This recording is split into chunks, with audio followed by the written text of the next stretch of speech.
पिछले कई दिनों से अमेरिका आग की चपेट में है। कैलिफोर्निया में लगातार आग का तांडव जारी है।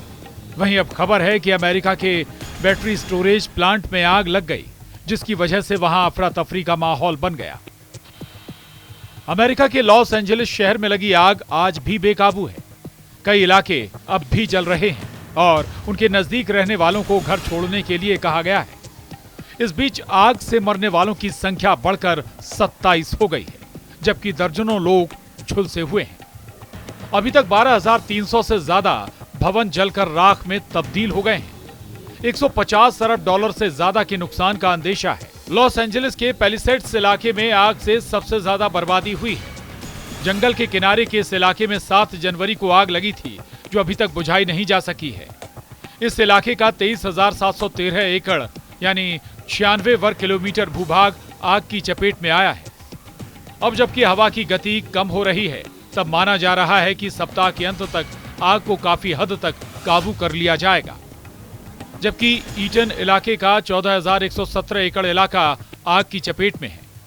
प्रभावित इलाके के आधे से ज्यादा भूभाग पर आग बुझ चुकी है। अमेरिका की नेशनल वेदर सर्विस ने कहा है कि इस सप्ताह की शुरुआत में हवा की जिस तरह की गति तेज हुई थी, कुछ वैसी ही आशंका 20 जनवरी से शुरू होने वाले अगले सप्ताह में है। अगर सोमवार मंगलवार को कैलिफोर्निया में हवा की गति तेज हुई तो आग फैलने का खतरा एक बार फिर बढ़ जाएगा। लेकिन अभी उस स्थिति के 3 दिन बाकी हैं। इस अवधि में ईटन में आग बुझाई जा सकती है और पैलिसेड्स में आग फैलने के खतरे कम किए जा सकते हैं। लॉस एंजलिस क्षेत्र में जंगल की आग तबाही मचा रही है। इसके दुष्परिणाम से बचने के लिए कैलिफोर्निया के लोग एक बार फिर जलवायु सुपर फंड कानून बनाने की मांग कर रहे हैं। इससे पहले वर्मोंट और न्यूयॉर्क ने जलवायु सुपर फंड कानून लागू किया है।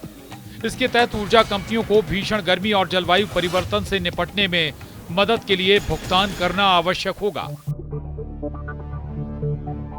सेंटर फॉर बायोलॉजिकल डाइवर्सिटी के क्लाइमेट लॉ इंस्टीट्यूट की निदेशक कैसी सीगल ने कहा है कि करदाता जलवायु जनित आपदाओं का 100% बोझ उठा रहे हैं। उन्होंने आगे कहा कि इस तरह के कानून से कैलिफोर्निया वासियों पर से कुछ बोझ कम हो जाएगा। अब सवाल उठता है कि इस नए कानून से तेल कंपनियां आने वाली चुनौतियों से बच पाएंगी। इसके विरोध में पिछले महीने यूएस चैम्बर ऑफ कॉमर्स और अमेरिकन पेट्रोलियम इंस्टीट्यूट द्वारा वर्मोंट संघीय न्यायालय में मुकदमा दायर किया गया था। मुकदमे में न्यायालय से वर्मोंट के कानून को रोकने की मांग की गई है। इसमें तर्क दिया गया था कि ये असंवैधानिक, अतार्किक और मनमाना दंड लगाएगा। इस बीच लॉस एंजलिस के एक ब्रेन सर्जन ने सड़क के किनारे बने घरों को आग से बचाने के लिए लगभग 1 हफ्ते तक संघर्ष किया। उन्होंने बीबीसी को बताया कि कैसे उन्होंने इस तरह की घटनाओं के लिए खुद को पिछले 15 सालों के दौरान तैयार किया। 62 वर्षीय डॉक्टर चेस्टर ग्रिफिथ्स मालिबू क्षेत्र के निवासी हैं। उन्होंने खुद तक आपातकालीन सेवाओं के पहुंचने तक आग की लपटों से घरों को बचाने की कोशिश जारी रखी।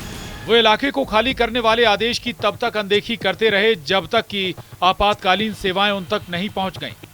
इस दौरान डॉक्टर चेस्टर ग्रिफिथ्स ने अपने बेटे और पड़ोसी की मदद से लॉस एंजलिस में लगी आग की लपटों से घरों को बचाने के लिए 1 हफ्ते तक वो जूझते रहे। अमेरिका के लॉस एंजलिस में फैली आग को बुझाने का हर प्रयास जारी है। जंगल से शहर में फैली आग ने हजारों घरों को जलाकर खाक कर दिया है। लॉस एंजलिस में धधकी आग को बुझाने के लिए हजारों की संख्या में फायर फाइटर्स मौजूद हैं। इस बीच अमेरिका ने एक बड़ा फैसला लिया है। दरअसल अमेरिका ने अब लॉस एंजलिस में लगी आग बुझाने के लिए कैलिफोर्निया की जेलों में बंद 1000 से अधिक कैदियों को फ्रंट लाइन पर तैनात किया है। इन कैदियों में 18 से 25 वर्ष के करीब 55 युवा बंदी शामिल हैं। बता दें कि अमेरिका में कैदियों को मुख्य धारा में लाने के लिए कैदी फायर फाइटर प्रोग्राम चलाया जाता है।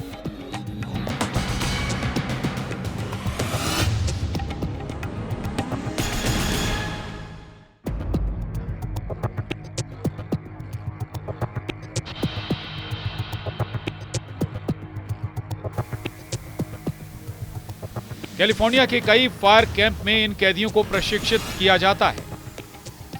ये प्रशिक्षण स्वैच्छिक होता है। इससे कैदियों को जेल से बाहर आने, प्रशिक्षण प्राप्त करने और सजा कम करवाने का मौका मिलता है। इस प्रोग्राम में शामिल होने वाले कैदियों को पारंपरिक जेलों की तुलना में बेहतर माहौल मिलता है। बता दें कि साल 2019 में कैलिफोर्निया गवर्नर गेविन न्यूसम ने एक कानून पास किया था इस कानून का उद्देश्य है कि कैदियों की सजा पूरी होने के बाद उनको नौकरी मिल सके। हालांकि ध्यान देने वाली बात है कि इस प्रोग्राम में कुछ सीमाएं भी हैं। इस कानून की कई बार आलोचना भी होती रही है। कानून होने के बाद भी कई बार कैदियों के छूटने के बाद स्थायी नौकरी मिलने में परेशानियां होती।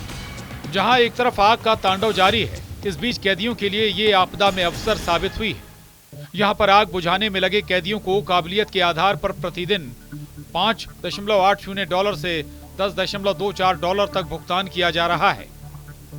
वहीं इमरजेंसी में नियुक्त होने की स्थिति में ये कैदी प्रति घंटे $1 भी कमा सकते हैं। तैनात कैदियों में अधिकांश को मदद करने के लिए 2 के बदले 1 क्रेडिट दिया जा रहा है। इसका सीधा मतलब है कि हर एक दिन आग बुझाने के लिए इमरजेंसी सेवा में काम करने के बदले सजा में 2 अतिरिक्त दिन की छूट मिल सकेगी। अमेरिका के लॉस एंजलिस शहर में लगी आग 11वें दिन भी बेकाबू है। कई इलाके अभी भी जल रहे हैं और उनके नजदीक रहने वालों को घर छोड़ने के लिए कहा गया है। इस बीच आग से मरने वालों की संख्या बढ़कर 27 हो गई है, जबकि दर्जनों लोग झुलसे हुए हैं।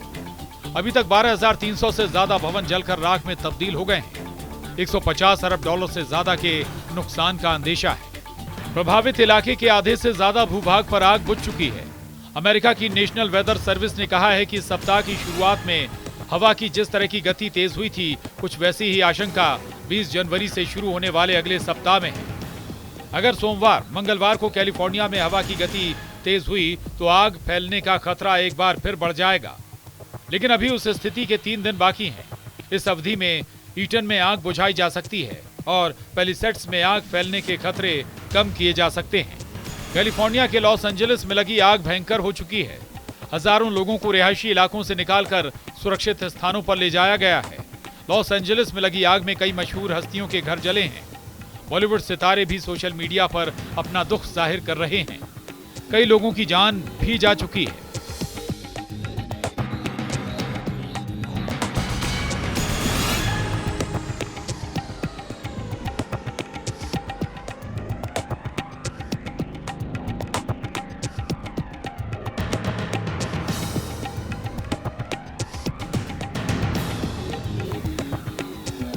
हालांकि academy of motion picture arts and sciences ने कथित तौर पर इन दावों को खारिज कर दिया। ये अटकलें द सन की एक रिपोर्ट से शुरू हुई, जिसका टाइटल था ऑस्कर 2025 रद्द होने की कगार पर है, क्योंकि लॉस एंजलिस में लगी आग के बाद सेरेमनी में बड़े बदलावों की गुप्त रूप से योजना बनाई जा रही है। हालांकि हॉलीवुड रिपोर्टर ने अपनी रिपोर्ट में बताया है कि इन दावों को खारिज करते हुए एकेडमी के सीनियर्स ने ऑस्कर्स के कैंसिल होने से इनकार कर दिया है। रिपोर्ट में बताया गया है कि ऐसी कोई एडवाइजरी कमेटी मौजूद नहीं है और ऑस्कर बोर्ड और गवर्नर्स में 55 सदस्य हैं, जो कि इस समारोह के बारे में निर्णय लेते हैं। वाइल्ड फायर को लेकर ऑस्कर के नॉमिनेशन और अन्य चीजों में हो रही देरी के बावजूद एकेडमी कमेटी तय समय पर ही ऑस्कर अवार्ड 2025 का आयोजन करेगी। शो पूरे गरिमापूर्ण तरीके से आगे बढ़ेगा। ऑस्कर सालाना लगभग 1000 स्थानीय लोगों को रोजगार देता है, जिसने कोविड-19 के दौरान भी इसे कैंसिल नहीं किया था। ऑस्कर कैंसिल करने की बजाय इस पर ध्यान दिया गया था कि इसे सुरक्षित तरीके से आयोजित किया जाए। पिछले 50 सालों में कैलिफोर्निया के जंगलों में 78 से ज्यादा बार आग लग चुकी है।